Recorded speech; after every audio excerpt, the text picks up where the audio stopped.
Hi friends, ഇന്ന് ഉത്രാട ദിനമാണ്. അപ്പോൾ എല്ലാവർക്കും ഓണാശംസകൾ ഒന്നുകൂടി നേരുന്നു. ഇന്ന് ഞാനൊരു കടലപ്രഥമൻ്റെ റെസിപ്പിയാണ് ചെയ്യാൻ പോകുന്നത്. എല്ലാവർക്കും അറിയാവുന്നതുപോലെ തന്നെയാണ്. അപ്പോൾ അത് നിങ്ങളുമായിട്ടൊന്ന് ഷെയർ ചെയ്യുകയാണ്. അപ്പം ഞാൻ എങ്ങനെയാണ് കടലപ്രഥമൻ ഉണ്ടാക്കുന്നതെന്ന് നമുക്ക് നോക്കാം. വീഡിയോയിലേക്ക് പോകാം. അപ്പോൾ ഓണത്തിന് മുന്നോടിയായി ഞാൻ കടലപ്രഥമനാണ് വയ്ക്കുന്നത്. കടലപ്രഥമൻ വയ്ക്കുന്നുണ്ട്. അപ്പം കടല ഞാൻ ആദ്യം തന്നെ കുതിർത്ത് വേവിച്ചെടുത്തു കുക്കറിൽ. അപ്പം ഞാൻ കുക്കറിൽ തന്നെയാണ് വയ്ക്കുന്നത്. ഇനി വേറൊരു പാത്രമൊന്നും മാറ്റുന്നില്ല. അപ്പോൾ ഈ കടലയിൽ ഞാൻ കുറച്ച് കടല എടുത്ത് മിക്സിയിൽ അരച്ച് ചേർത്തു. പിന്നെ ഞാൻ ശർക്കര, അപ്പോൾ ഞാൻ 1 കിലോ കടലയ്ക്ക് 1 കിലോ ശർക്കരയാണ് ഉപയോഗിക്കുന്നത്. പിന്നെ ഞാൻ ചവ്വരിയും വേവിച്ച് വെച്ചിട്ടുണ്ട്. അപ്പം നെയ്യ്, കടലപ്പരിപ്പ്, നെയ്യ്, ശർക്കര, ഇത് മൂന്നുമാണ് ഇപ്പോൾ ഇതിലുള്ളത്. കൂടുതൽ നീട്ടണ്ടെന്ന് വിചാരിച്ചാണ് ഇങ്ങനെ കാണിക്കുന്നത്. ഇനി ഞാൻ ചവ്വരി വേവിച്ച് വെച്ചിട്ടുണ്ട്. അപ്പോൾ ഇതിൻ്റെ കൂടെ തന്നെ ചവ്വരിയും കൂടെ നമുക്ക് വേവിച്ച് ഇട്ട് കൊടുക്കാം.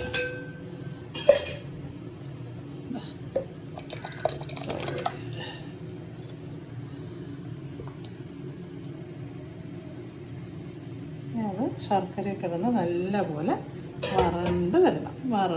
എത്രത്തോളം വറുക്കാമോ അത്രത്തോളം അടയാണേലും കടലയാണേലും നമ്മൾ വറുത്തി എടുക്കുന്നത് പോലെ ഇരിക്കും നമ്മൾ ടേസ്റ്റ്.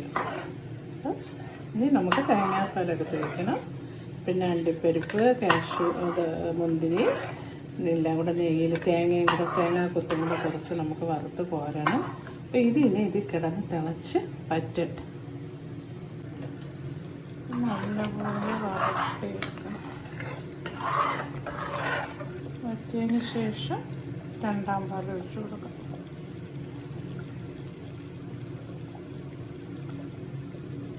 അപ്പോൾ ഇത് തേങ്ങയുടെ 2ാം പാലാണ്. ഇത് 1ാം പാൽ. 1ാം പാൽ കുറച്ച് മതി. 2ാം പാൽ 2 കപ്പോളം ഉണ്ട്.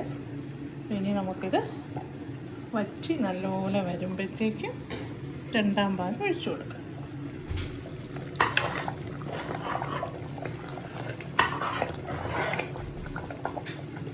ണ്ട് നമുക്കിനി 2ാം പാൽ ഒഴിച്ചു കൊടുക്കാം. ഇനി കുറുകി വരുമ്പോൾ 1ാം പാൽ ഒഴിച്ചു കൊടുക്കാം.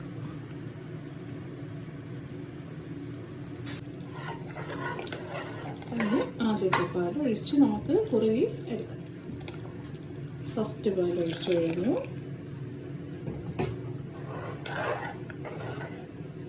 ഇനി ഒന്ന് ചെറുതായിട്ടൊന്നൊരു തിള വരുമ്പോൾ നമുക്കൊന്ന് ഓഫ് ചെയ്യാം. പിന്നെ ഇപ്പോൾ ലൂസ് ശകലം ഉണ്ടെങ്കിൽ ഇത്തിരി കഴിയുമ്പോൾ ഇത് കുറുകിപ്പോകും. വേണമെങ്കിൽ നമ്മുടെ ആവശ്യത്തിന് ഇലയിൽ ഒഴിക്കാനുള്ള പരുവത്തിന് വേണമെങ്കിൽ നമുക്ക് കുറച്ചിരിക്കുമ്പോൾ അത് കുറുകിപ്പോകും. ചെറുതായിട്ടൊന്ന് തിള വരുമ്പോൾ ഓഫ് ചെയ്യാം. 1ാം പാൽ ഒഴിച്ച് കഴിഞ്ഞാൽ പിന്നെ നമുക്ക് ഇതെടുക്കാം, കൂടുതൽ തിളപ്പിക്കാം.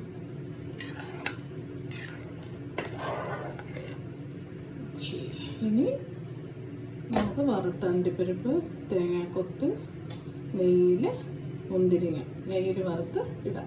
ഏലക്കാപ്പൊടിയും ഇടണം. അപ്പോൾ നമ്മുടെ കടലപ്പായസം റെഡി. അപ്പോൾ ഇതെല്ലാം കൂടി നമുക്കൊന്ന് വറുത്ത് ഇടാം. ഇത്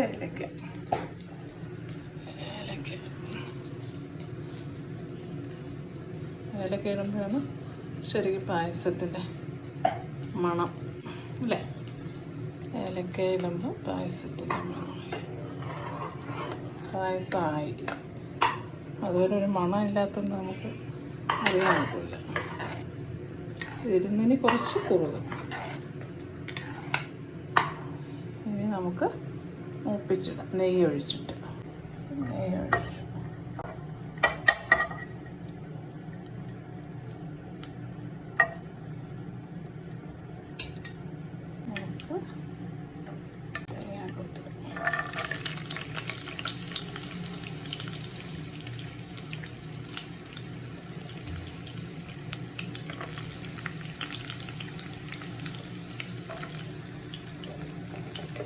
കപ്പലണ്ടിയൊക്കെ വറുത്തിടും.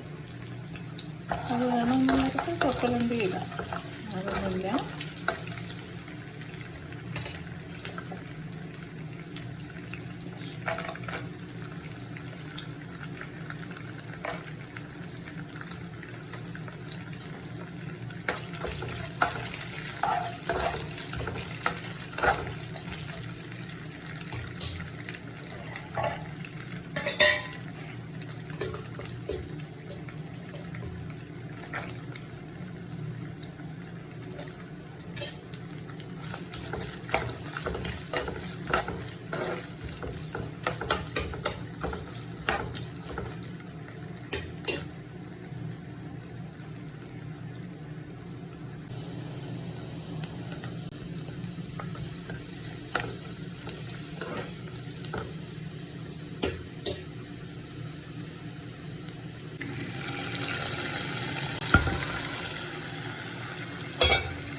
കടല പായസം റെഡി ആയിട്ടുണ്ട്.